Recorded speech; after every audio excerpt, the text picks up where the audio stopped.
we dive into authentic conversations about ourselves and our community, exploring topics that uplift and inspire us, from personal growth to social change. So grab your teacup and get ready to join the conversation.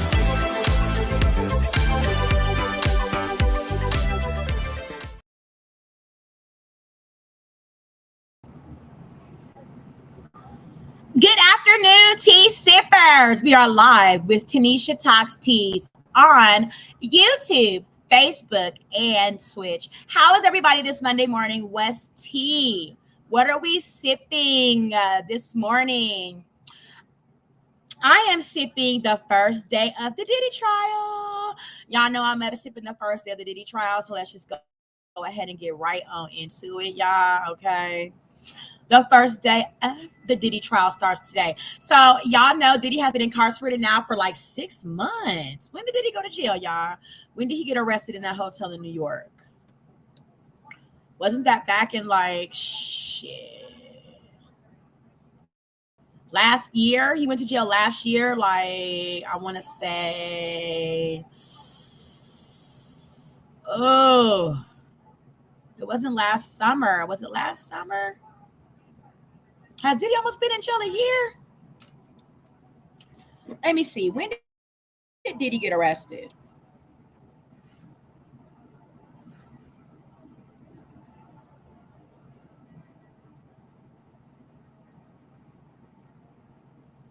Diddy got arrested on September 16th of 2024, okay? He has been arguing his release since September 16th of last year, 2024. And so, yeah, that's what that has been doing, y'all. So we're going to get updated on Diddy's trial. Starts today. Today he will be having his jury selected. We're going to listen to some of the news updates and some personal understandings and opinions on the diddler, y'all. Oh, we are all having a blessed day. Thank you guys so much for sipping tea with Tanisha today. Let's jump right on into Diddy stuff. So, Diddy, what do they got going on Fox News New York? Well, the trial of Sean Diddy Combs starts 1 week from today. The sexual misconduct charges he faces have attracted widespread media coverage, which could make it difficult to pick an unbiased jury. Okay, Fox 5's Lisa Evers is in the newsroom. And Lisa, today you had an exclusive conversation with a jury selection consultant about that jury selection process. Yes, I did, and very, very interesting. She's telling us it will be up to 12 residents of 8 New York counties, including some from upstate, to decide whether Sean Diddy Combs walks away from this case a free man or stays locked down for decades. Now the jury selection process is underway to pick a jury who can decide his fate.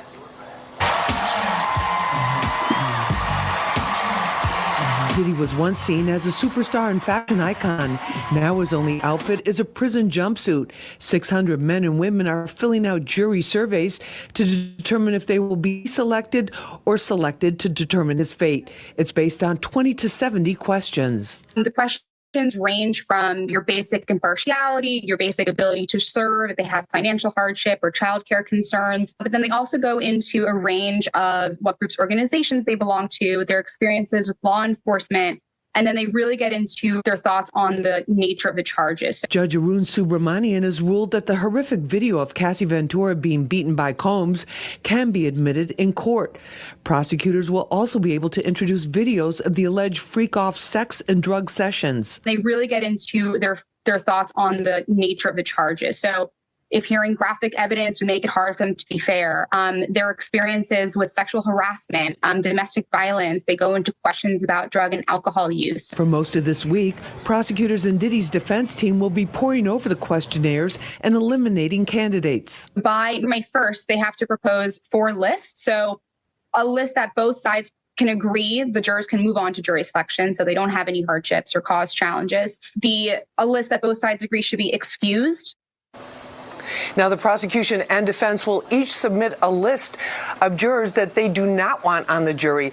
The people who make it will be there in federal court a week from today for the actual jury selection.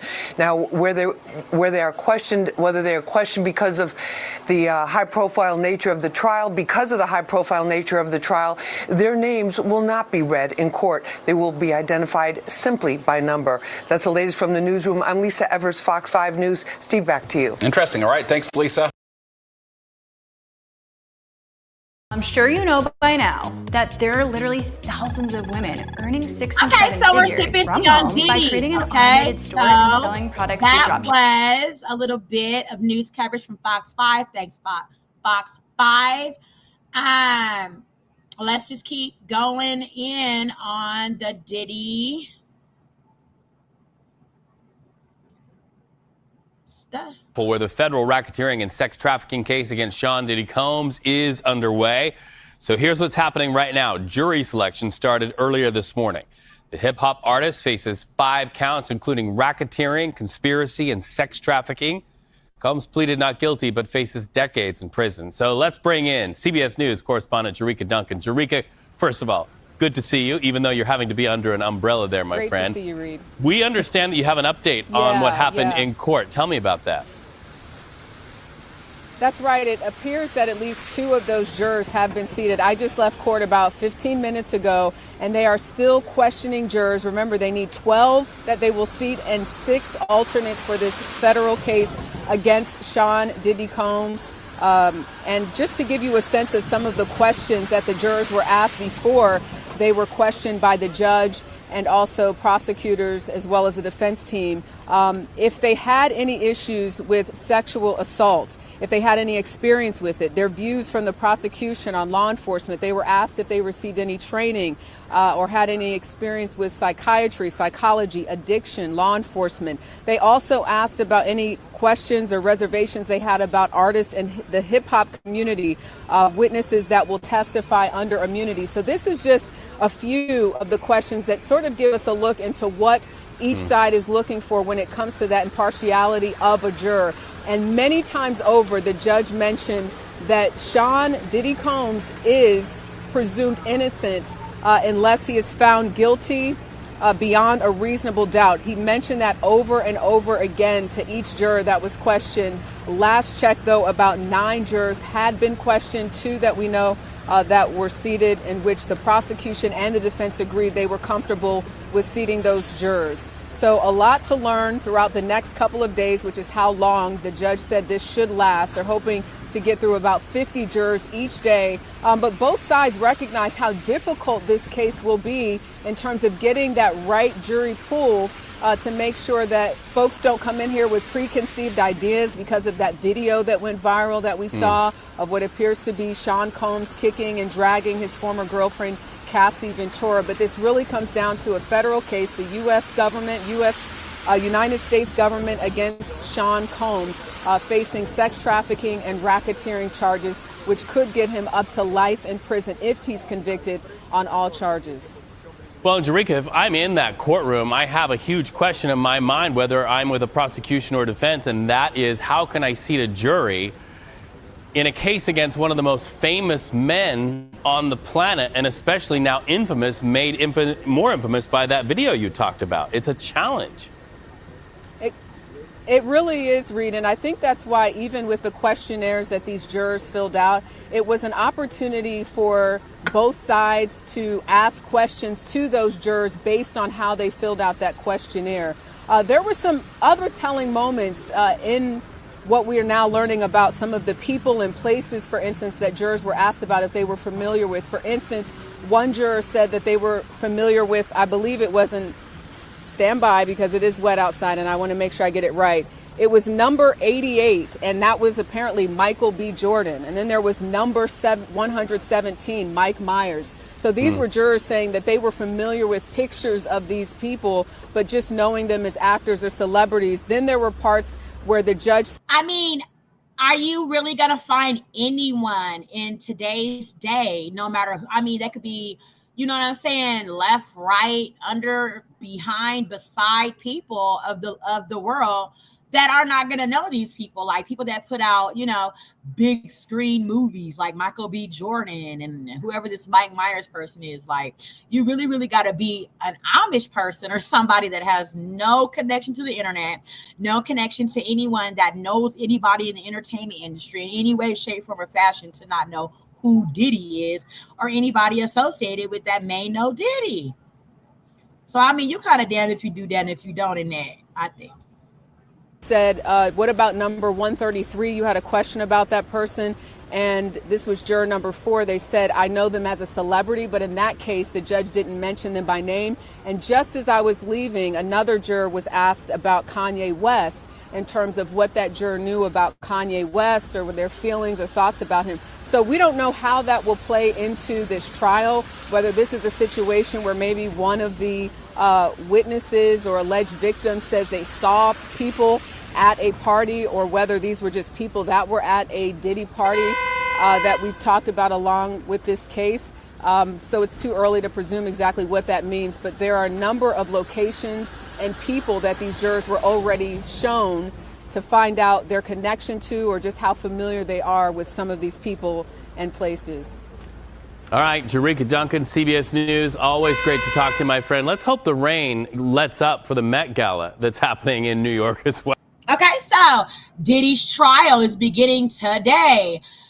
Juries are being selected. It looks like 2 people may have already gotten selected on Diddy's jury trial. What do you guys think?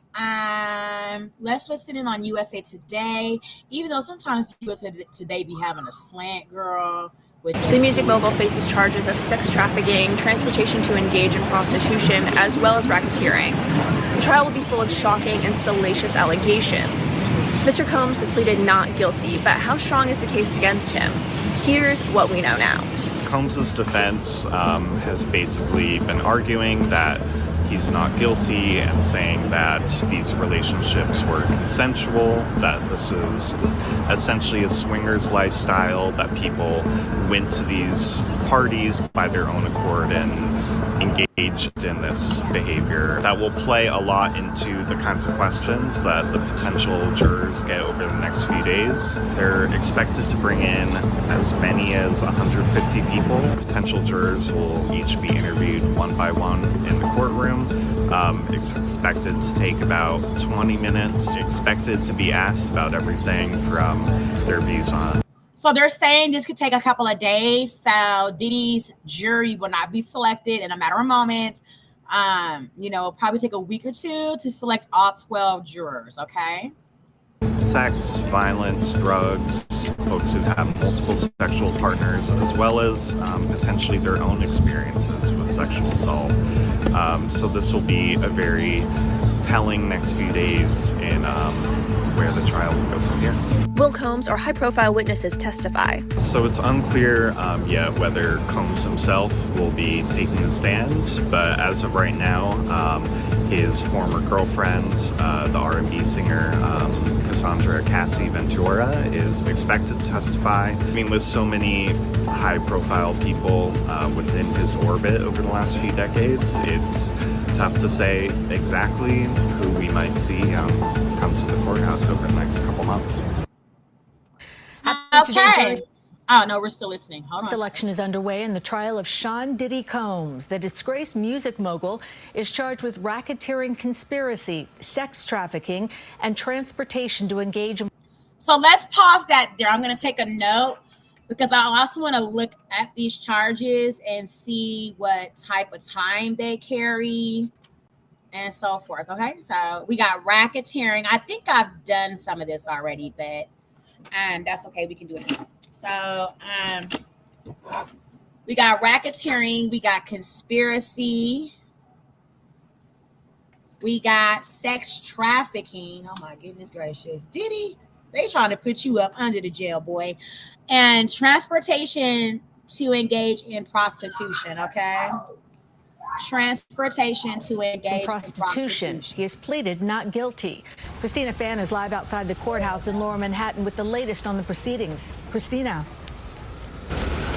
Good afternoon, Cindy. In-person questioning of prospective jurors began earlier this morning. The judge overseeing this case plans on bringing in at least 50 prospective jurors every day until a jury of 12 people and 6 alternates is formed. Even though dozens of men and women have filed civil lawsuits against Sean Diddy Combs, this criminal trial is focused on the accusations of 4 people, including his ex-girlfriend, Cassie Ventura. Jury selection is underway in the federal sex trafficking case of Sean Diddy Combs. The 55-year-old hip-hop mogul faces 5 counts, including racketeering conspiracy and transportation to engage in prostitution. Prosecutors allege he ran a criminal enterprise that coerced women into participating in drug-fueled sexual escapades known as freak-offs involving male prostitutes. Combs' legal troubles began nearly 2 years ago when ex-girlfriend singer Cassie Ventura filed a civil lawsuit against him, alleging years of physical and sexual abuse. The two settled, though dozens more cases have been filed by other alleged victims. Combs denies the allegations. In March 2024, federal agents raided his Los Angeles and Miami homes.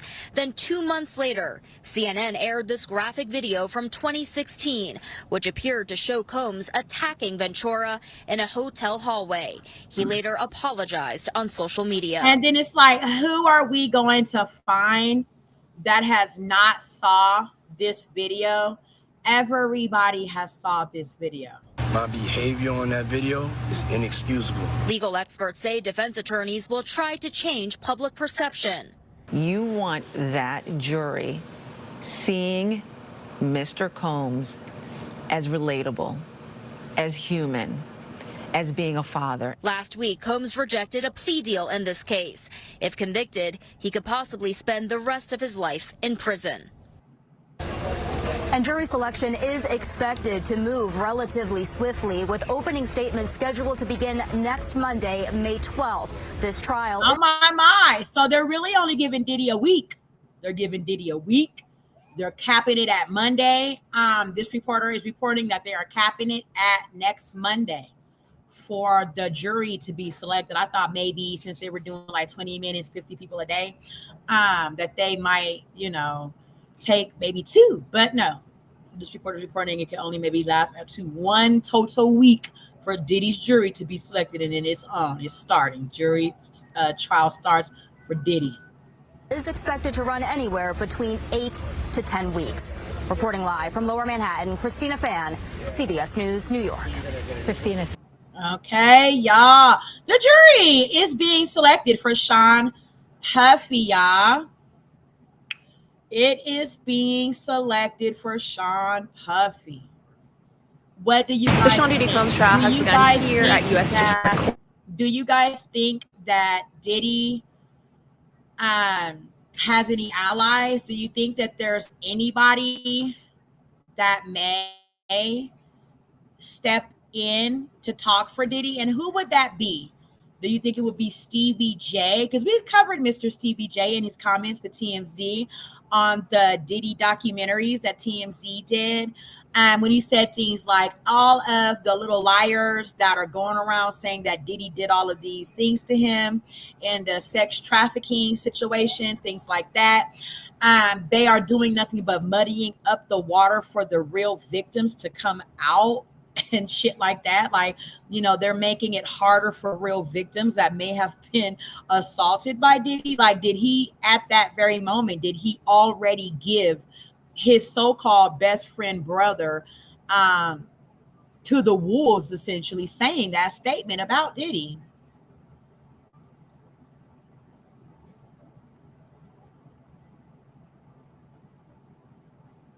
What's this? One by one in the highly anticipated trial, but here is what we know as of right now. Now, Combs faces several charges, including sexual assault, sex trafficking, drugging, coercion, and racketeering. Several dozen prospective jurors got a brief description of the charges against Combs this morning, and jury selection could take several days, with opening statements and the start of testimony expected sometime next week. Let's get right into Fox 5's Michelle Ross, who is live from outside of the courthouse in Lower Manhattan with more of today's developments. Michelle. Hi there, Bianca. Potential jurors, after they received that brief explanation of the charges against Diddy, the judge also reminded them that Diddy has pleaded not guilty to all of the charges and that he is presumed innocent. Diddy walked into the courtroom hugging his attorneys. We also saw him in regular clothing, not his usual prison uniform. He wore a sweater with a white collared shirt underneath and gray slacks. Now, the jury will be anonymous, and this is often the case in high-profile trials to protect potential jurors from harassment. Now, jurors are being questioned one by one, and the court hopes to seat a panel of 12 of them, plus 6 alternates by the end of the week before opening statements begin on Monday. The trial is expected to last around 2 months, and we can expect prosecutors to argue that Diddy used his power to force women to participate in drug-fueled orgies that lasted days, known as freak-offs. Diddy's defense team says everything was consensual, and his attorney, Mark Ignifilo, said during a hearing last month that there's nothing criminal about a swinger's lifestyle. One of the 4 alleged victims expected to testify during this trial include R&B singer and ex-girlfriend Cassie Ventura. And tonight, just a few miles uptown, is the Met Gala. This, of course, was an event that Diddy attended for years. It's an event full of glamorous fashion and also fundraising. But instead of heading there tonight, Diddy will be going back to his jail cell before coming back here tomorrow. We're live outside federal court in Lower Manhattan. Michelle Ross, Fox 5 News.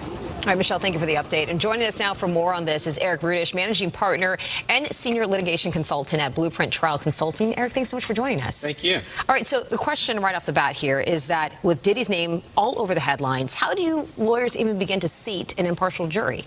Well, the first step is the juror questionnaire. I'm sure there'll be several questions asking prospective jurors what they know about the trial and, more importantly, what opinions they formed about the case. Yeah. So that's going to certainly provide a good deal of information for each side to know if a prospective juror can be fair and impartial in this case. Absolutely. Now, I know that the prosecution is painting this as a years-long criminal operation. So what does the defense have to do to maybe dismantle that narrative? Well, I mean, first step is obviously selecting a jury that's going to be, for both sides fair and impartial. So looking at the questionnaire and seeing what opinions people have or experiences related to sexual abuse, sexual lifestyle, views towards law enforcement, whether they've have negative view of law enforcement, feel that law enforcement unfairly targets individuals, particularly minorities. Yeah. So, people are going to look through that evidence through their own lens, and their lifestyles, experiences are going to certainly be a big factor in how jurors view this case. So for the defense team, what would be the ideal juror that they would want seated on this? So the ideal juror would be someone who potentially has more favorable attitudes or experiences towards, hip-hop culture, has a maybe non-traditional sexual lifestyle, maybe has had negative experiences with law enforcement. So, someone who, with those experiences and attitudes can certainly be much more receptive to some of the evidence that the prosecutor is going to bring forth against Sean Combs. You brought up the issue of the evidence. A lot of the evidence is going to be very graphic. So how do you bring that out there to the jurors without alienating some of them? Right. It's all going to be about the witnesses that come forth for both the prosecution and the defense, and for Sean Combs is a team to put that evidence, particularly the visual evidence, into context. Yeah. And it might be the kind of case that Sean Combs may need to testify to provide his story to the jurors. Do you think he will? Probably not. Yeah. But that might be a decision that might be made, during the trial to see how the trial is going. But typically, defendants, as you know, do not testify. Yeah, they don't want to get themselves in any more trouble than they are already currently in. Exactly. Makes a lot of sense. All right, well, we certainly appreciate you being here and in breaking this down for us. It's going to be a complicated process, obviously, but the world will be watching. Yes, especially for sure. a case like this. Thank you. You'll have to come back on to talk more about it. Thanks for being here. This is what Ivy League universities you can get into with a 3.6. We are covering the first day of Diddy. Diddy's trial. They are selecting Diddy's jury, right?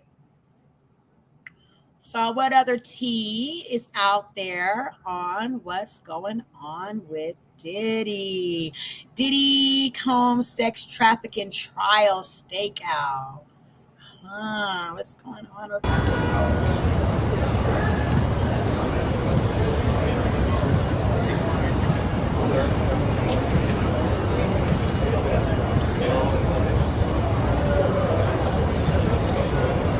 So this is just them watching the courthouse of whatever. Ooh, I got excuse me, sneeze. But there's lots of tea on Diddy. The highly anticipated criminal trial of Sean Diddy Combs is getting underway. The music mogul himself expected to be inside a Manhattan courtroom as jury selection begins.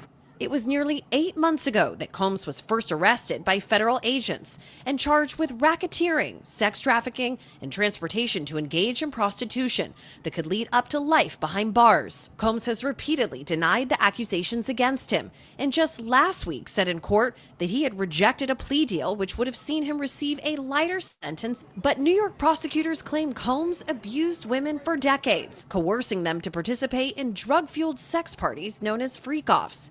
Many of those incidents recorded on video, according to the indictment. The victims did not believe they could refuse Combs without risking their security or facing more abuse. His defense maintains everything was consensual, with Combs' attorney Tenny Garagos telling the Two Angry Men podcast, "The public has gotten nearly every single fact wrong. However, that's what a trial is for." The legendary rapper and hip-hop producer, now turned defendant, was first accused of physical and sexual abuse by his former girlfriend, singer Cassie Ventura, in an explosive civil lawsuit 18 months ago. Combs denied all of Ventura's accusations at the time, and the two settled. But a criminal investigation was already taking shape. And then this hotel security footage surfaced, first obtained by CNN, showing Combs punching and kicking Ventura in 2016. And as I said, there's going to be likelihood of anyone not seeing this video slim to none. My behavior on that video is inexcusable. That apology has since been deleted from social media. Combs' legal team has tried to keep the assault video from being played to a jury, but the judge not for nothing, everybody that covers Diddy in the content creator world has this video and has it uploaded to their content a lot. I know I do. I know everybody that covers Diddy does. So like I said, it's going to be very slim to none chance that someone on the jury has not seen this video of Diddy beating Cassie. That it can be shown. A source familiar with the case telling NBC News that Ventura is a star witness for the government and is expected to take the stand within the first few days. Now the process begins to select the jurors who will soon decide his fate. Hey guys, Combs is expected to be in the courtroom as the jury is being chosen. His legal defense team hoping that they can find an impartial jury despite the months of media attention surrounding this high-profile case, especially since his former girlfriend. Ooh, that's going to be intimidating. Imagine sitting there while Diddy stares you down for you to become a potential juror. That's going to be pretty intimidating for jurors, right? Girlfriend Cassandra Cassie Ventura filed an explosive civil suit against him in November 2023, claiming years of alleged physical and sexual abuse. And now she's expected to be a star witness on behalf of the government in the case against him. Now, I also want to point out that the judge is hoping that they can seat a jury within just 3 days, which is quite fast. Wow, 3 days. I just spoke on maybe it might take a minute considering the nature of how they have to carefully, selectively select the jurors for Diddy. But the judge said, no, let's get this shit on the roll. Let's get on the roll. Okay, 3 days. Diddy got 3 motherfucking days, Big 12 folk. People of your peers. We're going to go all around New York and handpick 12 motherfuckers. Go cherry pick 12 niggas. I really don't give a damn. Let's get this shit moving. 3 days. That's typically what happens. They like to seat a jury pretty quickly. And then that would allow both sides, both the prosecutors here in New York and Combs' legal team, a couple of days to prepare before opening statements are on Monday. I want to point out a few other things. There aren't going to be cameras in the courtroom. This is all expected to last about 2 months. And this entire criminal case centers around 4 alleged victims, with Cassie being the main one. The other identities have not yet been revealed. Back to you. You're selling life insurance and you're Okay, we are sipping tea on Diddy. Sorry, guys, I had to get a package from the front door. So I'll open that when I get on our next video. 1 second. What do you guys think? We're going to get into like Cassie testifying. What do you guys think about that? We're going to talk about, what type of jurors should be selected for Diddy. Will the liars that came up about Diddy, from all over the internet, I can't remember the girls' names at the moment, but I covered them on some of my content that came up and lied about Diddy. Do you think that'll muddy the waters? What do you guys think? Drop your teacups and your thoughts in the chat. Sir Michael Babcock, live from LA. Ooh, I'm in LA where the sun's always shining. It's not. It's not. It's all right. It's hard to tell. It looks like it's going to be a decent day. How you doing, Mario? I'm doing all right. It's just the rain has me in a bed. It's been raining for like. Is it raining? I can't hear. I got to make. I'm sorry. I couldn't hear you. It was raining. I'm sorry. I hope it clears up. Something's happened. I don't know what. It's not raining here. It sounds like it is though. So forgive me if you hear that noise. We hear nothing. You look nice. Okay. Got your chain out. I see. Where are you coming from? Sleeping. I can't. We're on a different thing here today, so I can't see you. This is very unfortunate. You're missing out because the earrings really set this dress off. That's all I'm going to say. And I did a nice little something different with my eye makeup, but it's fine. We got to figure out the return because we're not on Skype anymore, so I can't see you. Yeah, we got to fix this. This Diddy trial is getting started today. Do you think this is going to be one of the most watched trials ever? Yeah. I mean, talked about absolutely. I mean, the reality is it's like 90 or so minutes now. This thing got started in New York, and task number one is picking this jury, which is going to be, I think, a near impossible task. I mean, to your point, Mariel, everybody knows about this case. So how do you find people who don't have an opinion on Diddy's innocence or guilt? I mean, that just seems like a Herculean task. It seems nearly impossible to do, but that's what they're going to have to try and do here. So they will ask a lot of questions. It's probably going to take the better part of a week to find a jury. And I think at the end of the day, it's not about finding people who don't have an opinion on the case necessarily, but can you change your mind? Are you amenable to that? And I think that's going to be the big question. And it's supposed to last at least 2 months. I mean, can you imagine being on that jury? That is day that's in, another day thing. out. Yeah, and in the, I mean, I think it's a real concern is that So I have a question, and you guys let me know. I'm looking this up. Do you get paid to say for like a 2-month trial, 2.5 month trial? Do you get paid for being a juror on a lengthy trial? If you guys know, tea sippers, please drop your understanding in the chat for me. Do you get paid? Okay, it says yes, jurors are compensated for their service, including during lengthy trials. Okay. So, of course, it brings up the state that I am in, and it says jurors receive a daily fee of $50 per day for the first 3 days of service, and employers are also required to pay regular wages up to $50 per day. Okay, so, wow, if you are regularly employed, your employer is legally obligated to pay your regular wage for the first 3 days of jury service. So first 3 days, they're talking about Diddy's trial lasting 2.5 months. After the first 3 days, the state covers $50 a day. So say you are a person that makes a significant amount more than $50 a day, you're only going to get paid $50.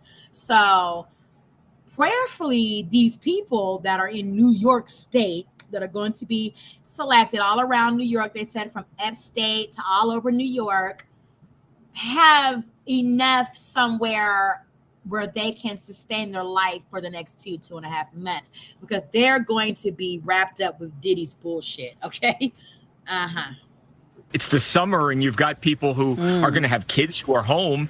And what do? You know, you're going to have to be at this courthouse Monday through Friday, for the entire day. And I think that's going to be, you're going to see a lot of people for hardship reasons asked to be excused. So exactly. People are probably going to be even madder at the fact that Diddy got their funky ass having to sit there and deal with this bullshit, because they're not going to get paid their regular wage only for 3 days. The rest of the days that they are obligated to be at jury trial, they are only going to get paid for from the state $50.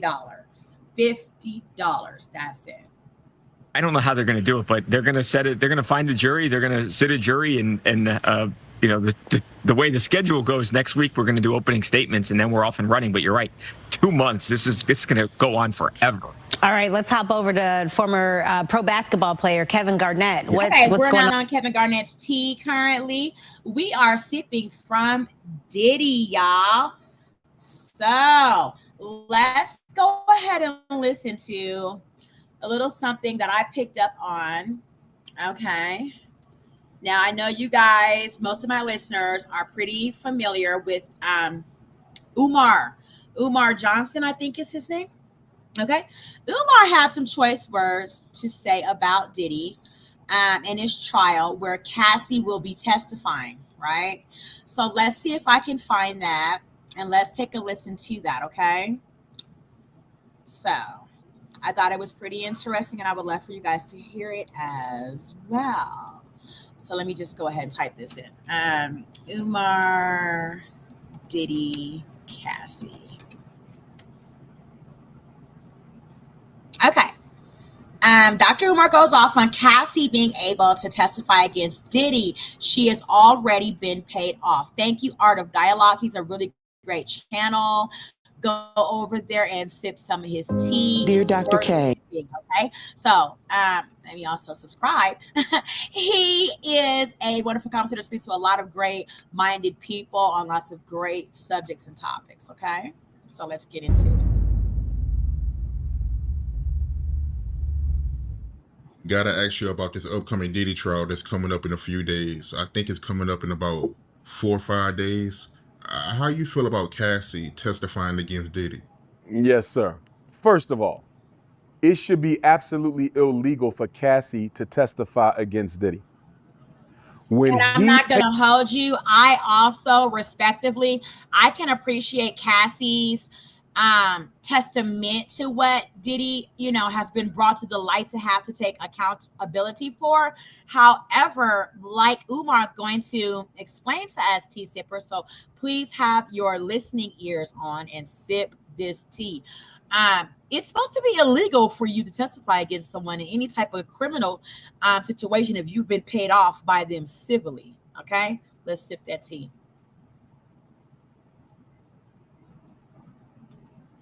Paid her off.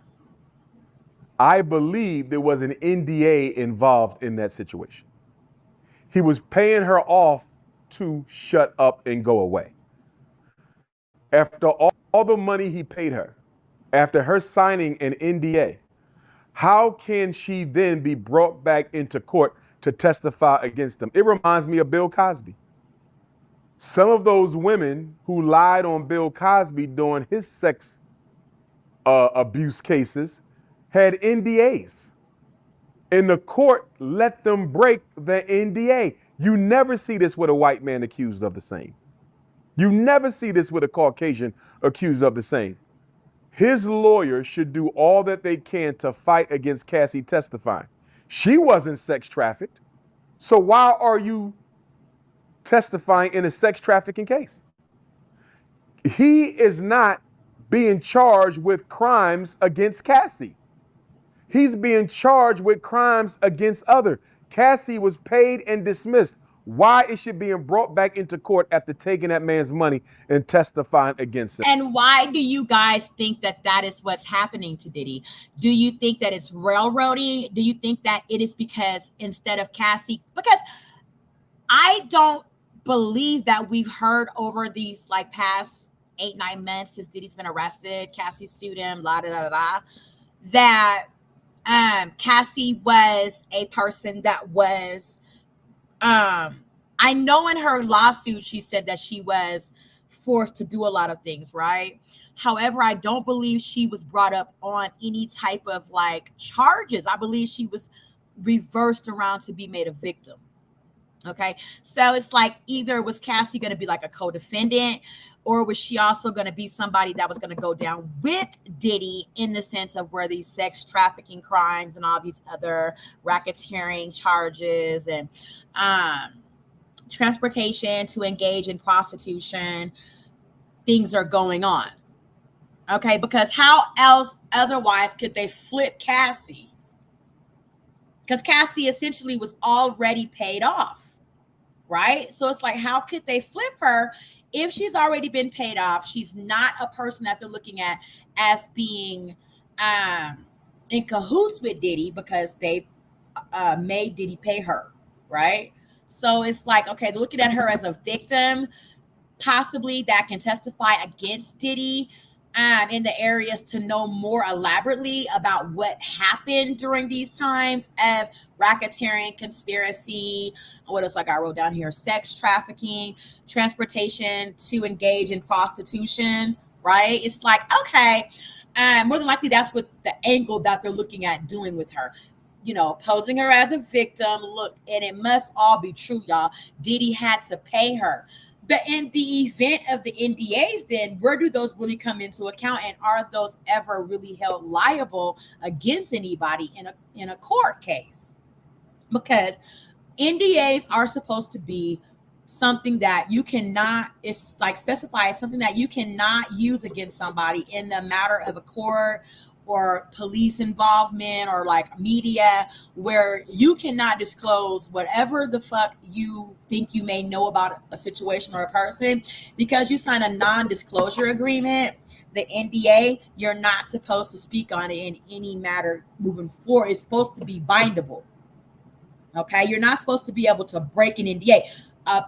Apparently, though, courts have been able to break NDAs just like as if they never even existed, or the paper that they're written on is, you know, worth nothing. Okay, back to Dr. Umar. Okay, he's responding to, should Cassie testify against Diddy in this up and coming trial that's starting today? They are starting selecting jurors as of today. That right there is clearly an excessive and abusive use of the law. She should not be able to take the stand against that man. And I don't condone sex abuse. I don't condone sex assault. I don't condone sex trafficking, none of that. But at the same time, I stand for justice. In letting a woman who's already been paid off and signed the NDA to come into court and testify against me like y'all allowed in the Bill Cosby trial, absolutely unacceptable, absolutely wrong. I do not. Well, we can see where, as I said, we're seeing that be excluded from court matters. Now, you know how, Caucasian people that are over our legislators and over our laws, essentially, can go in, change laws, go in and, set things in place and in motion to fit their narrative, right? So we've seen that, like you just said with Bill Cosby, had NDAs, right? To whereas people that had these non-disclosure agreements should not have been able to come into court and testify against Bill Cosby, but were able to do that because they ignored the fact that there were non-disclosure agreements in the first place, right? Which is supposed to be in the law. However, when you have people in position in law that have the ability and capability and power to change laws to fit their own narratives, this is this type of situations that unfold. Like it. As far as Puffy asking for his case to be delayed, I agree with that. Remember, one of his lawyers recused himself, okay, at least one of them. So he probably has, some new people on his legal team. They got to get reacclimated and get caught up with what's going on. And I saw nothing wrong with him asking for a 2-month delay. He's already in jail. Y'all didn't give him bail, which y'all also think is a violation of his constitutional rights. So he should have got the 8-week delay. But here we go again. Deion Sanders. We want to make an example out of Puff. And of course, Dion wasn't accused of what Puffy is being accused of, but we want to make an example out of Sean Puffy Combs. He was too confident, he was too big, and it was time for us to bring him down. See, one thing we need to understand, Art, the Carmelo Anthony case, the Shador Sanders situation, the Puffy Combs case, the Shannon Sharp case. They are all involving the same basic issue. And you know what that is? Black people need to stay in their place. Shannon Sharp, you ain't got no business sleeping with 19-year-old snow bunnies. Dion and Shador, you ain't got no business being confident and independent. Sean Puffy Combs, you ain't got no business being a multi-billionaire mogul suing a multi-billionaire liquor company. Bill Cosby, you ain't have no business trying to purchase a major broadcasting station.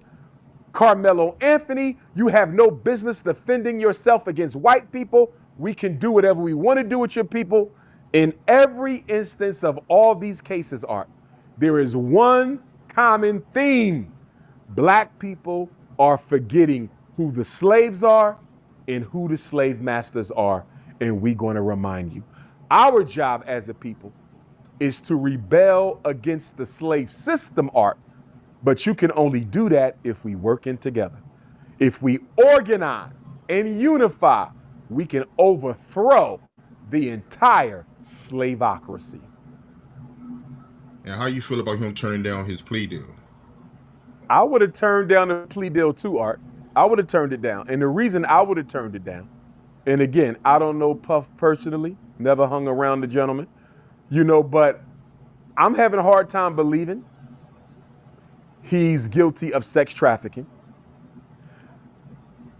I don't know about the racketeering. I've never been in the bad boy office. The only thing he's being charged with that I could see him being convicted of is the prostitution. Payment for sex. That's it. The Mann Act. Interstate prostitution. That is the only thing I can see him being convicted of. I do not see the sex trafficking. I do not see the sex abuse. All I see is that there's a possibility that Sean Puffy Combs may have paid men and or women to have sex with him or other men and or women. All I see is fee for sex. Beyond fee for sex, I'm not sure of the other charges. And if my assumptions are correct, I too, like Sean Combs, would take my day in trial. I'm not pleading now. I would have needed to know what that plea was in order for me to decide if he should have taken it or not. I'm still leaning towards no. The other issue too here, Art, is you got to realize if he takes a plea, you cannot revoke that plea later. In addition to that, if he takes the plea on the racketeering, Art, that means he's admitting that Bad Boy Incorporated was a criminal enterprise, which means the government is able to lay siege to everything he owned in the name of Bad Boy. The money, the buildings, the real estate, the catalogs. And I believe the biggest reason why he not pleading out, Art, is he don't want the government to confiscate his entire legacy and his entire company. So after he gets out, he will have absolutely nothing if he pleads out. So I think he has to roll the dice and see what happens. Okay, that was Dr. Umar. He chimed in on Cassie testifying, okay? He brought up the NDAs and the fact that Diddy already paid, right, for Cassie's silence, essentially. However, as you've heard throughout the news coverage so far already, Cassie will be testifying against Diddy starting as early as next week. By the third day of trial commencing against Diddy, Cassie should be on the stand testifying. Okay, now we're gonna get into some TMZ stuff, y'all, and see what they are sipping about the Diddler. Let's listen. Yeah, in fact, thank you guys so much for watching Tanisha Talks Teas. I really want to thank you guys so much for sipping. Today we are sipping tea from Diddy's trial. Okay, drop those teacups in the chat and let me know where you guys sip your tea on Diddy. Okay, trial, since he's been indicted, charges. Do you think Cassie's testimony will have impact on Diddy? Do you think racketeering, conspiracy, sex trafficking, transportation to engage in prostitution, which one of those, if any or all, will stick against Diddy? Will the liars that came up during all of this debacle of Diddy being arrested back in September 2024 on the 16th, to be exact, do you think that that will muddy the waters for people to believe anybody testifying against Diddy? What do you guys think? Drop those teacups in the fucking chat. Let's listen to TMZ. You know, it all kind of comes together here. So Maureen Comey, who we're told from all accounts, she is a fierce prosecutor. She was involved in prosecuting Ghislaine Maxwell, right, and also Jeffrey Epstein. So she has been involved in some very big cases. And then the other 5 goddamn it, they are pulling out the troops. We already know the feds want Diddy, right? We know they want him. And they're pulling out all stops. They're pulling out, like they said, the Queen team against Diddy's ass. Prosecutors, Emily Ann Johnson, Madison Reddick Smizer, Mary Christine Slavic, Meredith Foster, and Mitzi Steiner. Everything begins with an M there. Yeah, except for Emily. Well, but that sounds like and M. that sounds like M. Right. So it's the M&M and M and M and M gang. So like Charles said, you know, I suppose it could be coincidence. I don't think it's coincidence. And especially given the nature of the case. Yes. Because when you look at who is examining... Oh my God. Okay. Y'all may be, you know, all wrapped up in this red pill shit that the men have against the women currently.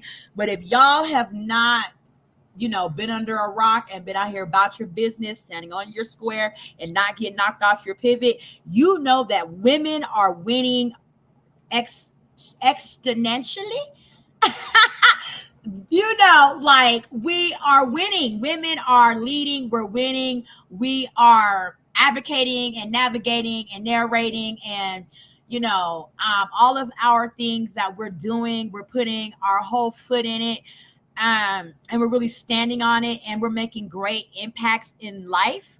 So the prosecution is led by 5 women. Okay. And look at the nature of the crimes that Diddy's being charged with, right? Sex trafficking, transportation to engage in prostitution. Okay. Those are all things that women are some of the biggest victims exposed to and done to as victims. So you already know the prosecution's going to try to bury Diddy's ass on those 2 charges alone.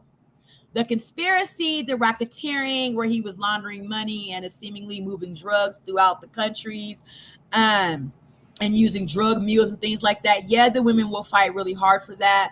They will be very passionate about that. But this sex trafficking and the transportation to engage in prostitution, women are very much mostly at the forefront of being directly affected by those types of things. So you know the women are going to try to bury Diddy for those 2 charges alone. These various witnesses. I'll slate it. While TMZ are paying bills, we want to thank all of our new tea sippers. We've gotten a great response. I really want to thank you all for subscribing. Remember also, when you're in here, like my show. Please share it across all your social media platforms. And don't forget to subscribe. Hit that notification bell so when I do go live, you have a front row seat with your teacup ready to be filled with all this great tea that we're sipping with Tanisha Talks Teas. Remember, the T stands for to elevate and soar. Today we're sipping Diddy's tea, y'all. His trial started today. They've already selected 2 jurors. Let's keep it moving. especially female alleged victims, of which there will be 4. Prosecutors often do look so for. far they got 4 women testifying against Diddy. This is all tea that I wasn't aware of. Diddy didn't die out, but his news kind of fizzled down up until the trial, which started today. So we're on it. I wanted to get started earlier, like 11. However, I had to run some system checks on my computer. So yeah, we're listening in, sipping Diddy tea. 4 victims women are testifying against Diddy in this trial so far. Wow. Or a female attorney, a female prosecutor, for various reasons. There's a connection there. There's a comfort level there where they can open up and talk. And I don't think this is coincidental at all. But I think this is a double-edged sword in a way. Yeah, definitely not coincidental at all, Harvey. Just to talk about that point for a second. The U.S. Attorney for the Southern District is going to have hand-selected these attorneys very particularly. This is a very important case for them, extremely high profile, and they want to win. And so they picked great lawyers, no doubt about it. The fact they picked all of these women, they are clearly, to get to the second point you were making, this is an effort to try to curate their lawyers to appeal to this jury. I'm not sure how this works for them. I think maybe you can overthink these things a little bit, and I don't know that an all-female panel necessarily plays to a jury, regardless of the gender makeup of the jury, necessarily plays to that jury. I know all of the alleged victims in the criminal case are all women, and so they're trying to sort of stand united with them. But does it at that point become more about the cause of female empowerment, about women's rights, about women victims, and less about the actual conduct of this defendant? No, I think that's the double-edged sword. That it might work how does the jury to that extent where people feel like we're even making a bigger statement than just about one man. We're making a statement about a cause. But on the other hand, there might be people who say we shouldn't be nailing a guy for a cause. We should be nailing a guy for the guy and what he did. Right. And so that could work both ways. And remember, what the defense needs is one vote. What the prosecution needs is every vote. And that's the difference, that if this doesn't sit well with even one of the jurors and they start feeling that, that could create a problem. If you're the U.S. attorney, what you want you want the best attorneys you can have in there. And it really, I know you want to, like we said, appearances matter, but you want to win this case, and you need, like you said, it's harder for them. Yeah, I mean, every juror. The concept of the best attorneys, I mean, the really good lawyers, the most experienced. But the really good lawyers are, it's not this wide range. I mean, there are a lot of lawyers who operate at a really high level. Sure. So I'm sure all of these lawyers do. And so I don't even think it's so much we pick the best 5 lawyers. I mean, there's a group of lawyers that are all great. The best 5 lawyers for this case. The question is, did the fact that they're women factor in, knowing that all of them are great, but did they want this specifically? And I think the answer is yes. I mean, I think you can take top lawyers and say, look, there were 20 of them, but we, for various reasons, want all 5 to be women. Right. And we will see if that works. Hi, my name's Juwan, and I'm from Detroit. I think this is like a little bit of karmic justice for the prosecution team to be all women, especially considering the crimes that he's alleged to have committed against women. Are you drowning in payday loan debt? Have you taken... Please excuse the background noise. My maintenance guys are outside doing some lawn work. Yeah, like I just said, as the guy from Detroit just specified, that, karma for Diddy. Okay, they got 4 women already testifying, one in which he had to pay $30 million or some shit like that. Crazy. That's what they hope the jury sees it as, but that would also assume that the jury thinks that Diddy is guilty. So that's why they have the trial, because we don't know yet. Okay, we are going to move on. Yes, moving on to John Elway. All right, that was TMZ chiming in on Diddy, y'all. So I was also going to, let's look up some of these charges. So racketeering, okay? Racketeering. What does that look like as far as time? What is it necessarily involved? So racketeering is a type of organized crime in which the perpetrator set up a coercive, fraudulent, extortionary, or otherwise illegal coordinated scheme or an operation, a racket, okay, to repeatedly or consistently collect a profit, like what you see big gangsters do, such as like, the Chinese snake heads and, the big Meeches of the world and people like that, people that do sex trafficking, smuggle drugs. This would be racketeering, okay? The term racketeering was coined by the Employers Association of Chicago in June 1927.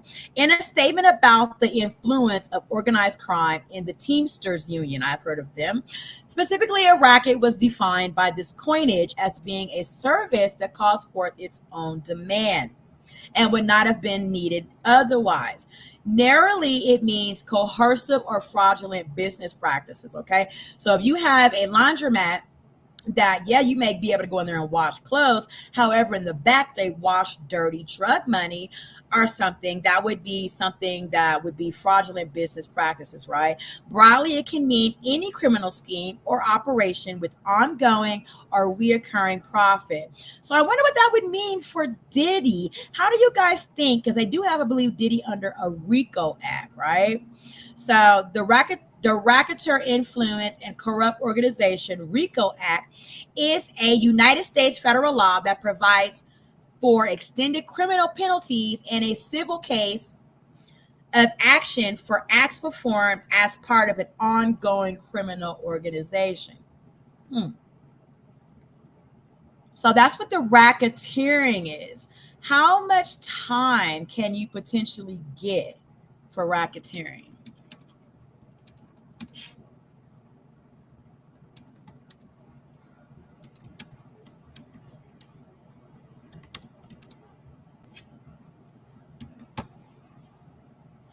$20 years. Under the RICO statute, the maximum penalty for racketeering includes a fine and up to 20 years in federal prison. A violation of the federal RICO statute may result in up to 20 years of imprisonment or potentially life imprisonment if the violation arises from a racketeering activity for which a defendant may be sent. Diddy could be sent to prison for life just for racketeering, okay? And up to 20 years. Now we're going to go into conspiracy, right? Because we also saw the conspiracy charge, okay? A conspiracy is when two or more people work together to plan and perform an illegal act. So who are they essentially saying Diddy conspired with? Because right now, Diddy's on trial by his damn self. So we have to think about that. Conspiracy, when you conspire, there has to be more than one person, either two or more people, right?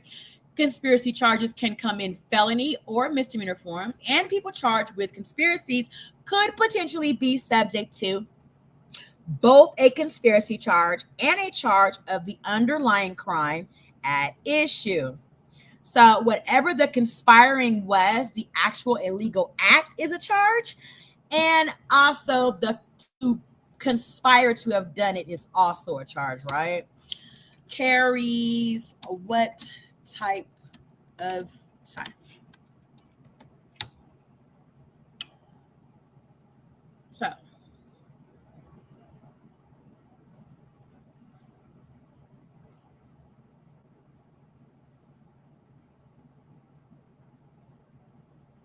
we don't necessarily so much see what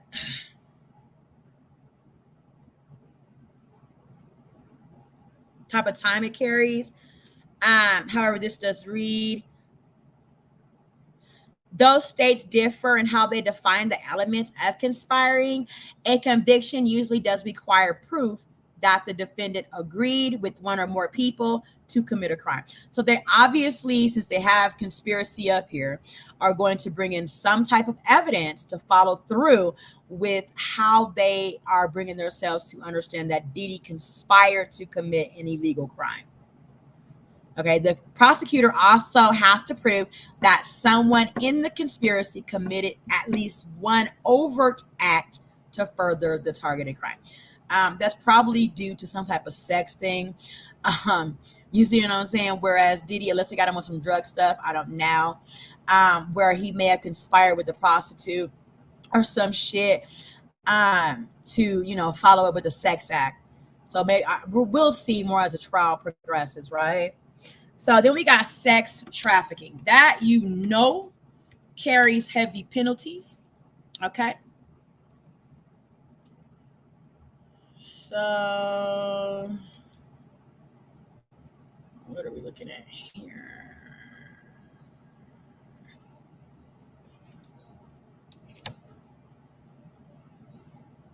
Sex trafficking is human trafficking for the purpose of sexual exploitation. Okay. We already know sex traffickers can be considered something called a pimp. This is just wild. Poor Diddy. Well, poor victims, but I'm saying Diddy ass seems to be thoroughly cooked. Seemingly looked brain dead when he was arrested. Like, this shit just look crazy.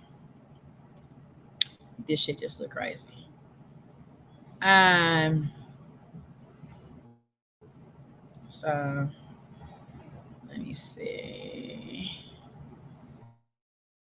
I am over here.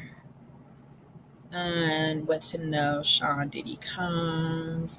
Thank you guys so much for sipping this tea with me today on Sean Diddy Combs, the first day of his trial.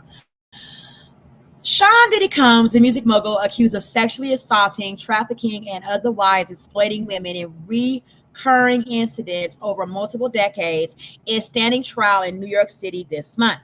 Jury selection begins today, and opening statements are scheduled to follow on May 12th. So we'll be back up here on May 12th, y'all. May 12th, mark your calendars.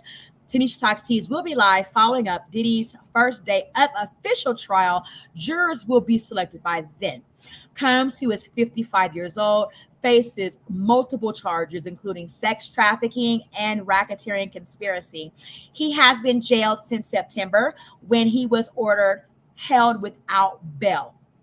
So Diddy's been in jail without bail since September 16, 2024. He has pleaded not guilty, and at his final pretrial hearing, rejected his plea deal. Okay. As the trial gets underway in Manhattan federal courts, here's what to know. Combs will be tried on 5 charges. One of the most powerful figures in hip-hop, Combs is accused of running a criminal enterprise with help from associates and employees. So that would be the conspiring folk that they're mentioning in the conspiring charges for conspiracy, right? That he ran a criminal enterprise with associates and employees. Okay, so that's who they're saying he was conspiring with since at least 2004. That they engaged in or attempted to engage in sex trafficking, forced labor, kidnapping, arson, bribery, obstruction of justice, and other offenses according to an indictment. Okay, so we know about some of the stuff like the arson, Kid Cudi car, probably bribery, telling people, don't testify, keep your mouth shut, whether you paid him or he beat him or he potentially may have killed him. Kidnapping, we know that may be from like Cassie when he beat her up in the hotel surveillance video and, did not allow her to leave the such hotel after we saw him violently attack her in the hallway of the hotel, right? Obstruction of justice. I think that obstruction of justice. Oh, when Diddy was raided, they were looking for Diddy, and Diddy was not at either said multiple homes across the United States. He has like California, Florida, New York. He was not there when they essentially went into raid Diddy's house and probably arrest Diddy. And other offenses, according to an indictment. So Combs was initially charged in September 2024 with 1 count of racketeering conspiracy, 1 count of sex trafficking by force. Woo. So they're not just saying that Diddy paid for pussy. They're not just saying that he paid for a prostitute, that he sex trafficked people by force, meaning against their will. Okay. Fraud or coercion, and 1 count of transportation for purposes of prostitution. So the sex trafficking is not tied into the transport, it's tied into the whole entire indictment, but it's not a part of the transportation for purposes of prostitution. That's a whole other count itself, right? So they're saying that Diddy sex trafficked someone by force. Okay, that's fucking serious. So, I mean, Diddy like this, he looking at triple life. Judge, did you just say triple life? Like, this shit is crazy. A superseding indictment brought 2 additional counts, 1 of sex trafficking by force, fraud, or coercion, and 1 for the purpose of transportation for purposes of prostitution against him in early April. Okay. The indictment alleges Combs engaged in a persistent and pervasive pattern of abuse. So I'm pretty sure that's where Cassie's going to come in at, especially considering she spent the longest time with Diddy that we can speak of, that's alive. We no longer have Kim Porter's testimony. She's not here. We did read her book and listen to her book be read aloud to us. So, more than likely that's where Cassie will come in at, with the persistent and pervasive pattern of abuse toward women and other individuals, which was verbal, emotional, physical, and sexual. It accuses him of manipulating women into participating in commercial sex acts with him, and sometimes with male sex workers. So he allegedly arranged for women and the sex workers to be flown to him. Okay, so like I was telling y'all need to be very mindful of, I'm flying women in for the purposes of sex, because if they can trace a paper trail back to you, they're saying that you are committing a crime for transportation for purposes of prostitution. Okay, and you will go to fucking jail.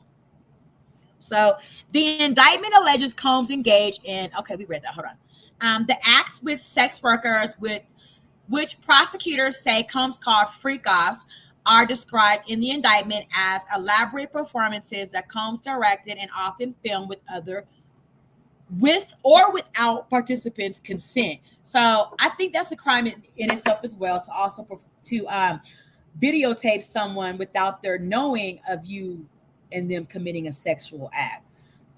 If they got video evidence of Sean Puffy Combs engaging in sexual encounters with people against their will, as if you can seemingly tell in most situations if someone is being held against their will and being done such things to. Diddy's done. Like, Diddy may not ever get out of prison from this.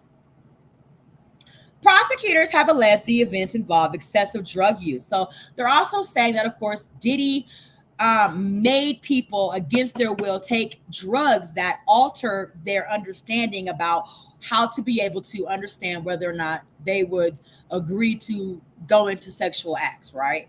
Okay. In part to keep the victims obedient and compliant, sometimes lasted multiple days. That's also where they're saying that Diddy held people against their will, kidnapping.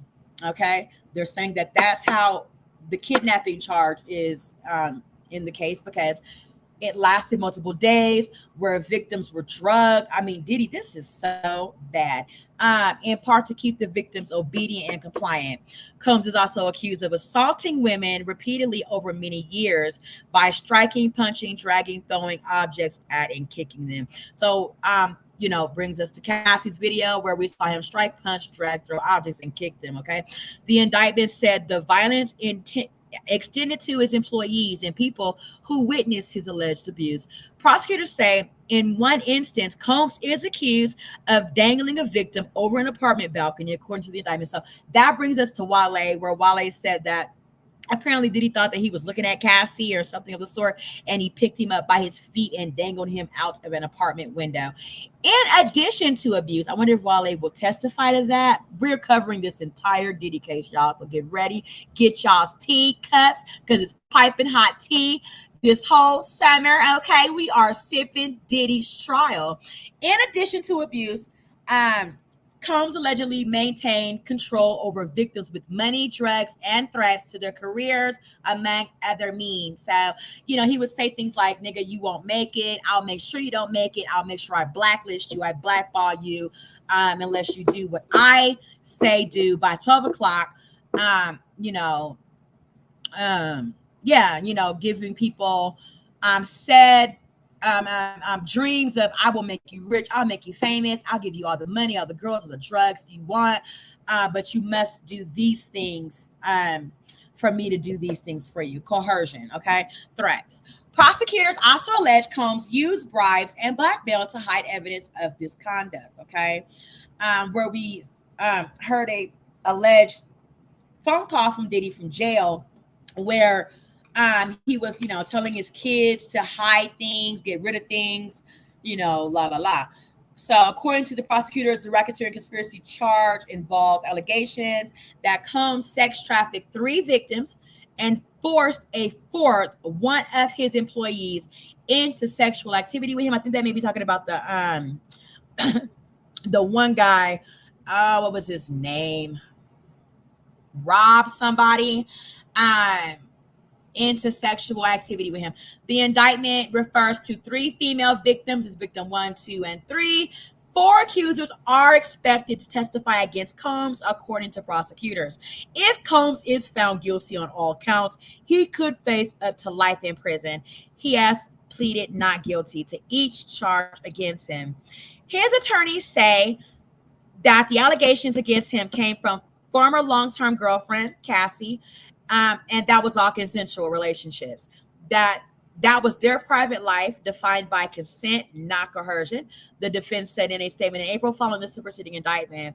So a security tape showing Combs attacking his then girlfriend, R&B singer Cassandra Ventura, who performed under the name Cassie in 2016, is expected to serve as a key piece of evidence for prosecutors during the trial. We spoke about that as we listened to Dr. Umar talk about how, can she do that? And they signed an NDA. Okay, they signed an NDA. So legally, it's supposed to be binding that if you sign an NDA and you are paid to essentially not talk about things ever again, how can she then be picked back up at a trial and be the key piece of evidence for prosecutors? The video shows Combs throwing Ventura to the floor in the hallway of a Los Angeles hotel, kicking her and dragging her. CNN obtained and published the footage last year following public allegations of physical and sexual violence against Combs. So Ventura accused Combs of ape and physical abuse in a lawsuit in November 2023. That was settled the day after she filed it. The lawsuit also alleges Combs paid the hotel $50,000 for the security footage never to ever be leaked or aired. Unfortunately, it did come out. It came out around the time that Cassie sued him, and I think Cassie just backtracked, probably paid them more money, or however have you, got her lawyers to coerce their asses to turn over that video footage. Combs apologized for his behavior seen in the video, but denied the allegations in the lawsuit. Okay, so they're like, we're really not believing you though, because look at what we saw you do. Like, we hear you saying what you saying you didn't do, but we're watching you do said very, acts on tape, and you can't deny it. That is you. So prosecutors contend the assault in the video happened during a freak off. Right, we talked about that as well throughout the last 9 months of Diddy's arrest, no bail. We talked about, how that may have really been something going off with Cassie trying to escape a freak off, just couldn't take it anymore. He caught her, he beat her to death, and he drug her back to the freak off, is what I opinionated on my talking of the tease of Diddy's shit. Okay, who tried to convince the judge to exclude it from the trial, argued the footage was nothing more than a glimpse into a complex but decade-long consensual relationship between the two. It didn't look consensual. The combat was not mutual combat. Cassie didn't even pinch Diddy. The entire video that we watched of him beating her to death, she didn't even pinch that nigga. So there was nothing consensual about that fight. It wasn't a mutual combative fight. Anyway, I hope that they allow that to be entered into evidence to show Diddy's character. U.S. District Judge Arun Subramanian, that's a long Arabian, such a however name, said Combs' lawyers failed to convince him that the footage should be excluded. Exactly. It's relevant to the case. Thank you. Outweighs any potential prejudice to Combs, the judge said. So they will be using that tape.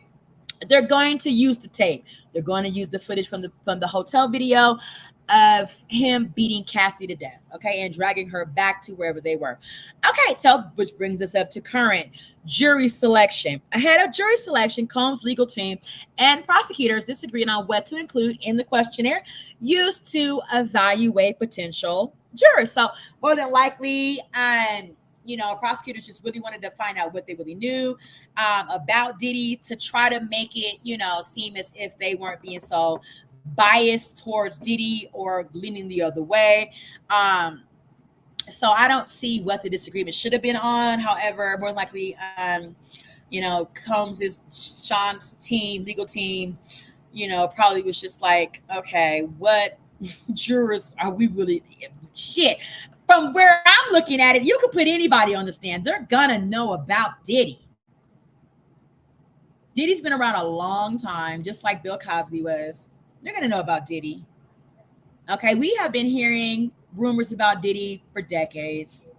In court filings, Combs' attorneys argued that prosecutors' proposed questionnaires did not explore at all the prejudices and, as I said, biases that are essential to an effective inquiry to seating a fair jury, nor acknowledge, right, as I just specified, the unprecedented and negative media attention they may have been exposed to related to Mr. Combs, right? I said that before I even read that paragraph. So yeah, like that's what that's going to be for Diddy. Like, who are you going to pull up from under a rock, Diddy, that doesn't know what you did and isn't brought up to some type of level of speed about, just who Diddy is and what he's been accused of. So they requested that jurors be questioned about their views regarding sex, drugs, violence, and people with multiple sex partners. So it's like, who do you want us to put on stand for you or on the jury trial for you? Madonna? Like, you know what I mean? Like, who do you want them to really, put up there to have a fair, unbiased opinion of you and what you're being accused of? It's like, who, you know what I mean? Like, who? I can't think of any rock bands right now. What was my favorite? Guns N' Roses. Like, who do you want? Yes, I'm that old. Guns N' Roses is my favorite rock band. Who do you want to represent as a juror for Diddy? Jurors, on their views of sex, drugs, and like that's a whole. You just described a rock group: sex, drugs, violence, and people with multiple sex partners. No, we want sound mind, body. Able people that are able to think for themselves, regardless of what they really know about Diddy, no matter what area of life they come from, to not be so scrutinizing against Diddy. However, understand that if the evidence is presented against Diddy and it shows you blatantly in your face that Diddy did such crimes, he should be punished by law, whatever that looks like, lower, middle, or higher level of law, as said in all law proceedings. I'm not a lawyer, but that, how they fucking sentence you. Those are the type of people that Diddy should have. Okay, whether they're white, black, yellow, green, purple. Prosecutors criticized the defense proposed questionnaire as to long and touching on subjects that would be better asked in person by the judge, if at all. They said some of the questions were utterly irrelevant to the ability to serve on a juror. Of course, everybody in 2025, I don't give a damn who you are, the Pope, he has some very much understanding level of sex, drugs, violence, and sex with multiple partners, especially our Pope. that recently died. Okay, so it's like, come on. Who are you going to find out here? Unless they're Amish, some goddamn where somebody living in a cult that, you know, is really hiding their true nature of who they really are. That doesn't have some type of involvement, understanding, and well-known, you know, world of sex, drugs, violence, and people having multiple sex partners. Okay, so that's our Diddy stuff, y'all. What do y'all think? I don't really know if there's a lot more that we could cover as far as Diddy and the trial. Okay, so I'm gonna look once more over and see if there's anything else. I don't see any opinions quite yet in the chat. If you're a part of that replay game, make sure you double back and tell me what you think in the chat. Also, remember to like, subscribe, and share this video. We're covering the first day of Diddy's trial.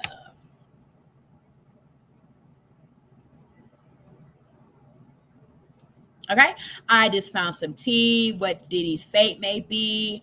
Then I got to get off of here, guys. I have some appointments and meetings, but I will be back tomorrow around the same time to sip some more tea. If you guys have any tea that you'd like to sip, please go ahead and email me at tanishatalk@gmail.com. Okay.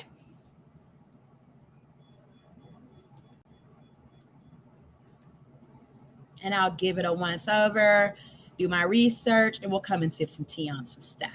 So what is Diddy's fate, y'all? Let's listen.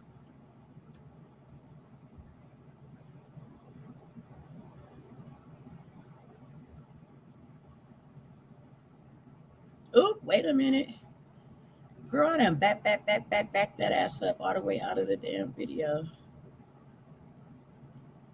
Hold on, girl. I done backed up all the way out the video.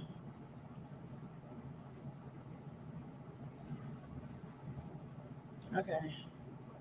Here's our video. Girl, stop it.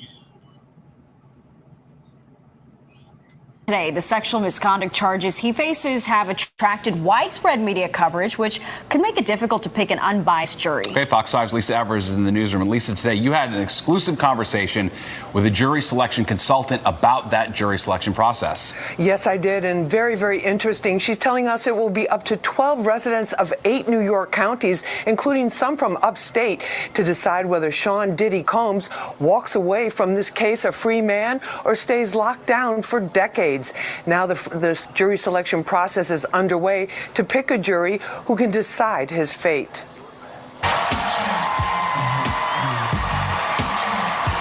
Diddy was once seen as a superstar and fashion icon.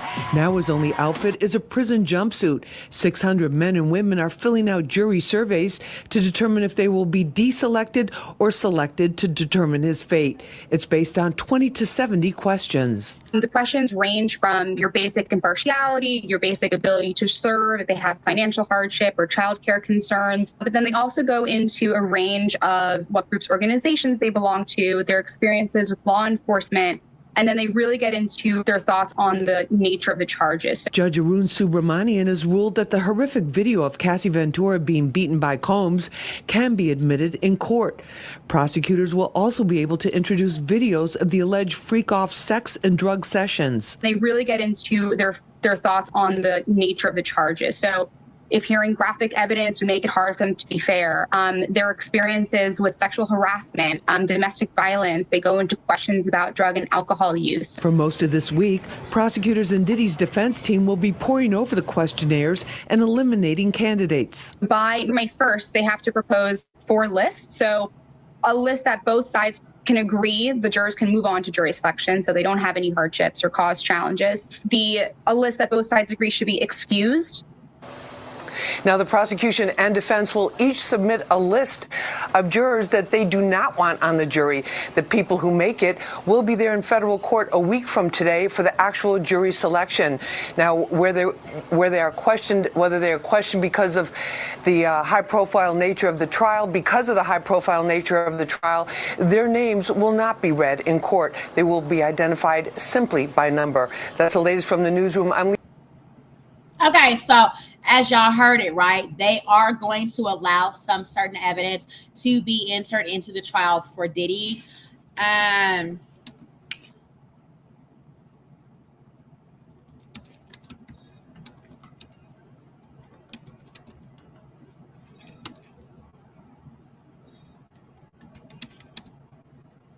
Let's look this up and see what this says. Okay.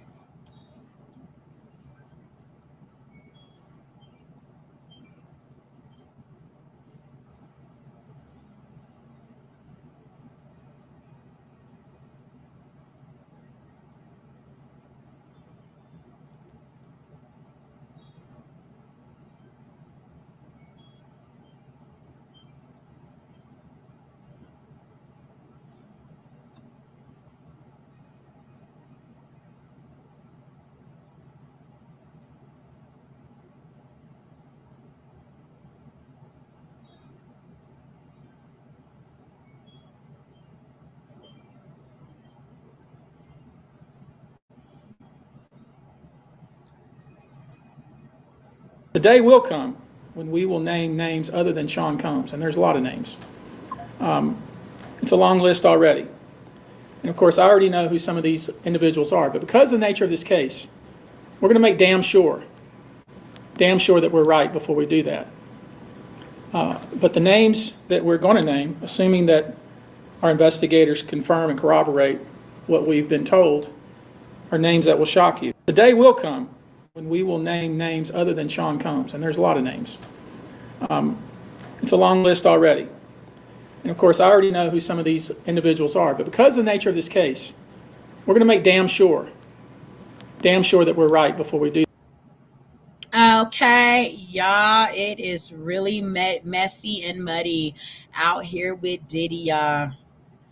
Okay. There have been a lot of things going on. Let's see. What if I told you you just need to wet this race? People that were muddying up the Diddy case, like when Diddy first got arrested, people were coming out of the woodwork saying, you know, Diddy did all of these things to me.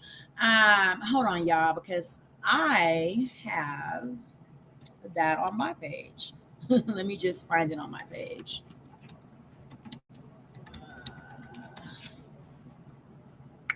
Okay, let me just find it on my page. And I really want to thank everybody for subscribing. Okay. We are almost at 1,000 subscribers. And I want to achieve that goal. And I want you guys to help me. So please, please subscribe.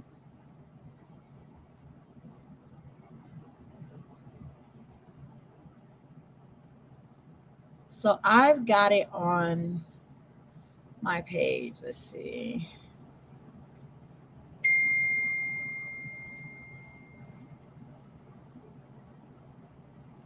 Here's one.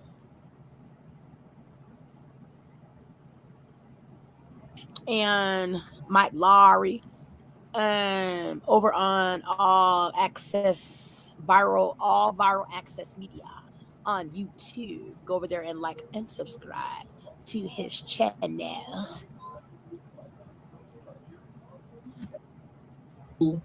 Damn, man, you be having me everywhere, shorty. So alleged. That's not alleged. I'm in Vibe magazine. Give me a scenario where so just regular Ja Rule, he was just running around and he chilling and he just smacking him on the ass, because what I was trying to get out my mind where somebody was telling me, yeah, girl, my mind. Hold on. I got my homie coming, bringing me some wine and some weed. Hold on, and he's calling me on this phone. He don't got my other phone number. Oh shit. Excuse me, YouTube. Hold on 1 second. I have to mute it because I got to pick up this call because I got to plug my charger in. My phone about to die. Hold on. All right. And yeah, just hold on. I'm not falling off. If I don't answer, he's gonna leave thinking that I'm not for real. And I'm like, now.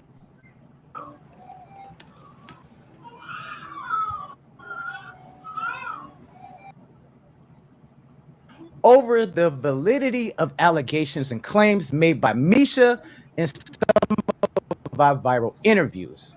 Though I do believe a large part of her testimony, I do realize that some of her claims needs to be further investigated. Now, Cassie's law firm released a statement via Twitter X that it's not Misha in the D&G shirt, although she claims that it is her.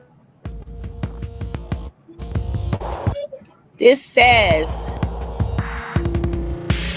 a woman has recently come forward claiming to be our Jane Doe, who asserted claims of gender-motivated violence against Sean Combs, Harv Pierre, and others. She is not the individual we represent in the pending lawsuit.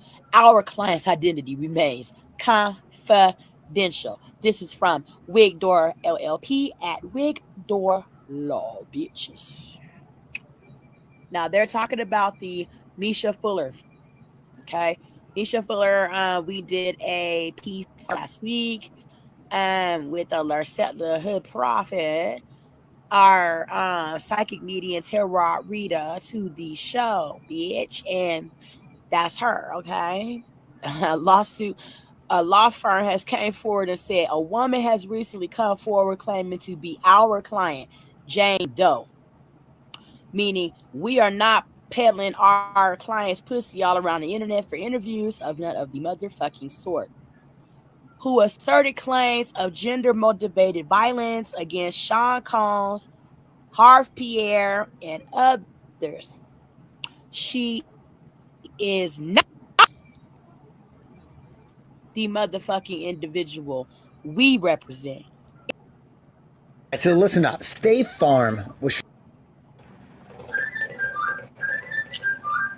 Plenty of headlines in recent months for making countless shocking allegations against celebrities. She's gone after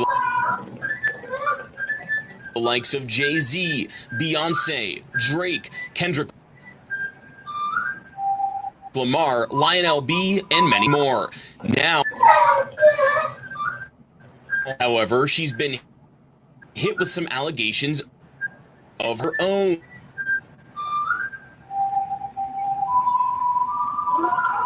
Recently, Tasha K released her interview with Wright's son, Sam Odom Jr. During the interview, he accused his mother of using him as a pawn and a shield against the discredited Diddy victim Lamisha Fuller in her medicated rants, and alleged that since the Lionel B show allowed her to tell her harrowing story and get millions of views, that he is manipulating the victims.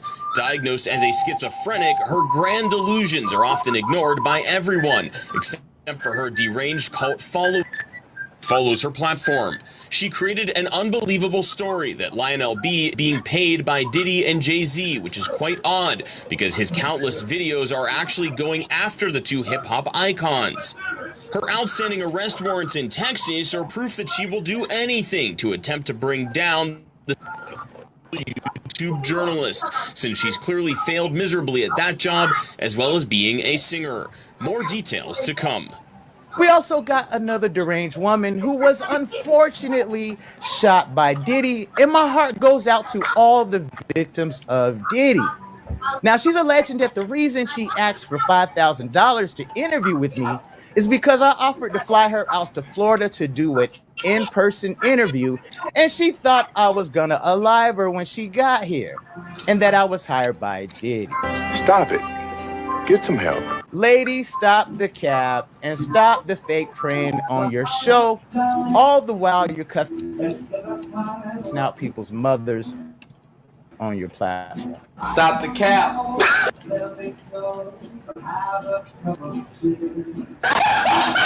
I offered to have on my show so she could tell her story on a large platform in person and not a virtual interview, because I personally feel it's a better vibe when you're in the same room. And I thought it would be dope to switch up the format.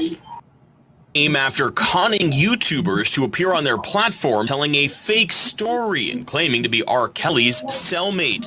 He attempted to try to feature on the Lionel. So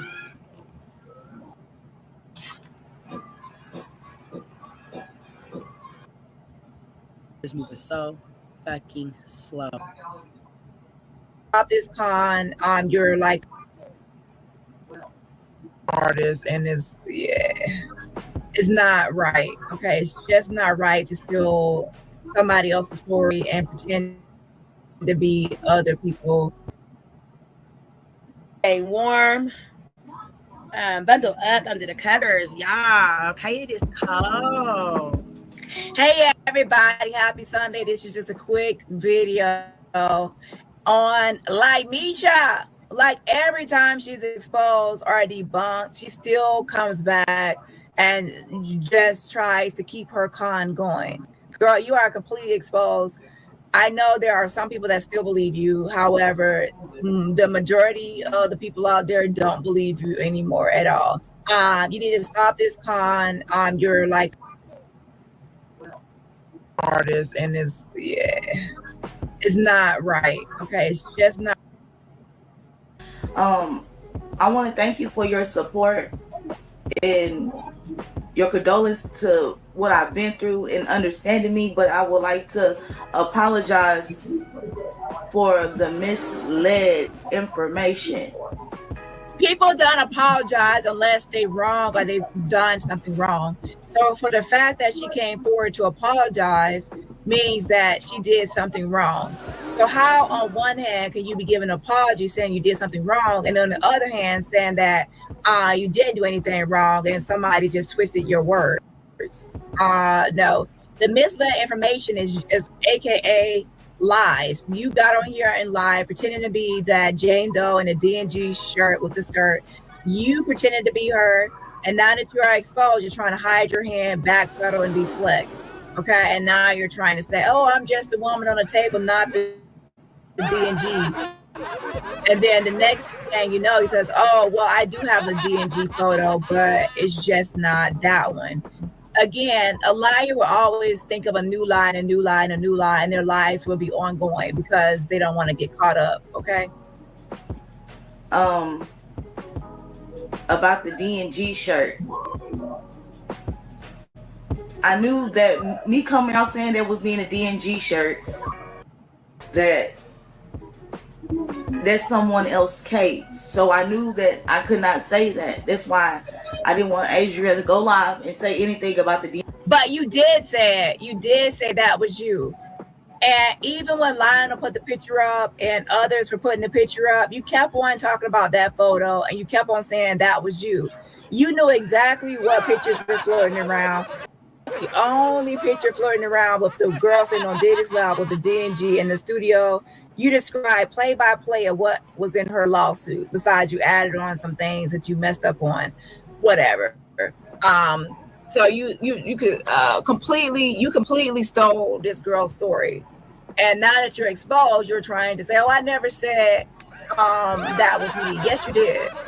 D&G shirt, but everything that I experienced with P. Diddy is real. Apologize to the Jane Doe victim. I never said her story was my story. Yes, you did. I've been through things she has been through, but I never said her story was my story. And yes, you did. Just want to apologize if I missed. That was your whole foundation and the premise. Your whole argument was that was you. Misled anyone. The misled information was Miss English. I told her, I can't claim to be her, you know. But you did claim to be her. You told everybody that was you. I think if you go back and watch your interviews, I say I can't say that's me. I went through something. You did say that was you. He asked you, "Are you the girl in the D&G shirt?" You said yes. The T-shirt. Other people have brought this to your attention, and you have brought it to other people's attention. as well as being that girl in the D&G shirt at the studio. Stop lying. And I never said that that woman's story was my story. I never. Yes, you did. Said I found anything. Yes, you did. You have said you filed things, and as a Jane Doe only comes up twice. Either you're a Jane Doe in a lawsuit, which you were claiming to be the Jane Doe in that lawsuit, or you are a Jane Doe as an unidentified body of remains. So if somebody finds remains, if law enforcement finds remains, they will go out and try to, see who's the remains. The other option, the only other time Jane Doe is used is for unidentified remains. A body is found, they don't know who the woman is. They will call her a Jane Doe until they find out her true identity. And that doesn't pertain to you. So you were pretending like you were the Jane Doe in a D&G shirt. You were just hoping that her picture would stay blurred and nobody would know who she was ever. When I wrote my statements to the police officers throughout the time that I was with him, and it was, get my statements, we have the same similar thing. So it brought up trauma. The misled is me being Jane Doe in the lawsuit. I'm Jane Doe. As far as when I did file, they told me to put Jane Doe down, but if you file something and put Jane Doe, that is a lawsuit. A police report is not going to be Jane Doe unless it's an unidentified woman or unidentified body. That's not going to be you. So you're trying to spin and backpedal and take back what you said, now that you're exposed. Now, this is called deflection and lying and spinning and twisting. You're cornered, you're caught, and now you're trying to, how can I get out of this? I have to lie. It's confusing because you're lying, that you're all over the place, and your answer does not make sense. So you're basically continuing to lie. That's her lawsuit. It's not mine. So that's the misleading. So you're apologizing to her for what? Why are you apologizing to the Jane Doe? Because you stole her identity. You only apologize to somebody if you're wrong.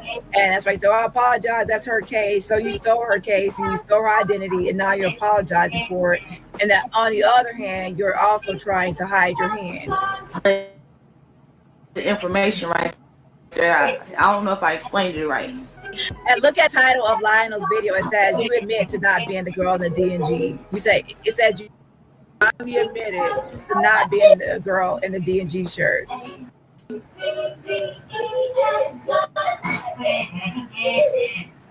Who, I already knew these things. That's why I said that I can't say this me in the DG sweater. Now, I know I took a picture. But you did say that was you in the D&G. You did say it. Picture like that, but her story and her lawsuit has nothing to do with me. Well, you pretended like it did. When I get there, I had that on. I wake up, I have on the DG and I have on a skirt. And he was telling me, welcome to the flavor account. When you get there, you have on the D&G shirt and the skirt. You were pretending to be that girl at the studio, taking those pictures. You described everything that's in her lawsuit, and then you added on a bunch of stuff as well. And I'm going to make you a star. You have the qualities or whatever. And he gave me a camera, and he told me to take pictures of the area. Like, take pictures of that stuff that I remembered. I took a picture of the pool table. I took a picture of the room. I took a picture of the studio, because it's pictures without me in the studio, but it was just regular pictures. I took pictures of that. And I remember him, like, I didn't have my underwears or nothing on when I was sitting on his lap in that picture. And you said you were sitting on his lap in the studio, right?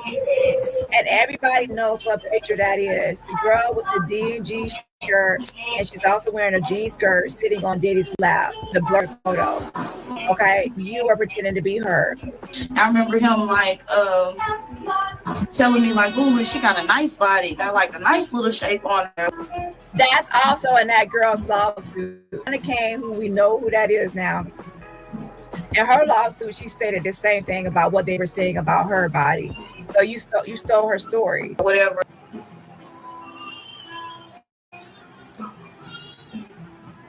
Like, I just felt uncomfortable. And after that happened, I'm in a daze again. Now you just to confirm, you were the one that had the D&G tank top on, correct? Yes, I was. You were the one that had the D&G tank top on. You told people that this was you, ma'am. You kept on saying that this was you. You saw the pictures that Lionel posted. You saw the pictures that everybody else posted. You told people that this was you. I was. Dawn saw me in the studio. She saw me. I put her in the documents. She saw me. You said Dawn saw you in the studio, ma'am. Dawn did not audition for MTV's Making the Band until 2004. That incident that you're talking about in the studio with the other Anna Kane happened in 2003. So how can Dawn Richards be in the studio when she didn't meet Diddy until 2004 for auditioning for Making the Band? See what I mean? So you need to stop your lies. You say, oh, Dawn saw me in the studio.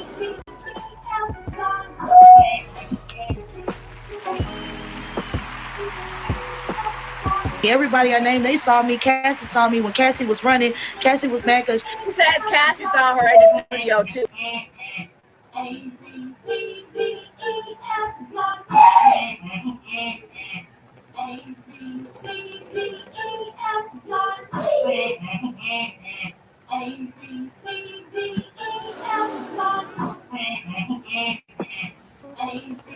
First of all, that was a hotel that this incident happened with Cassie and Diddy.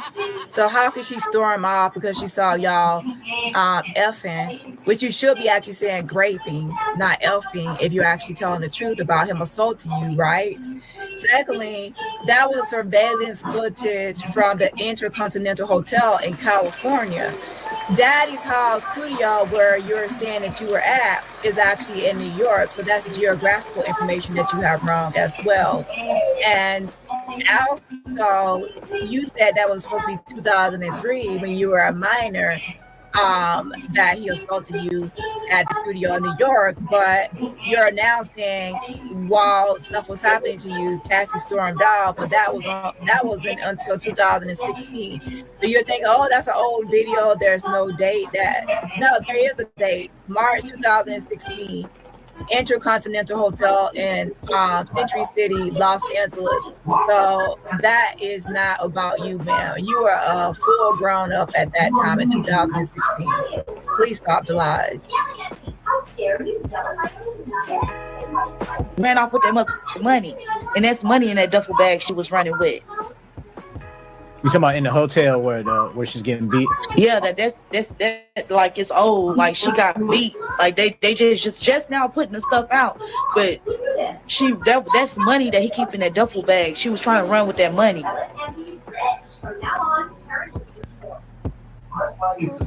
That's 2016. Also, Cassie did not start dating Diddy until around 2007. So you said you were at the studio in 2003. So how can you see Cassie there when she didn't start dating Diddy until 2007?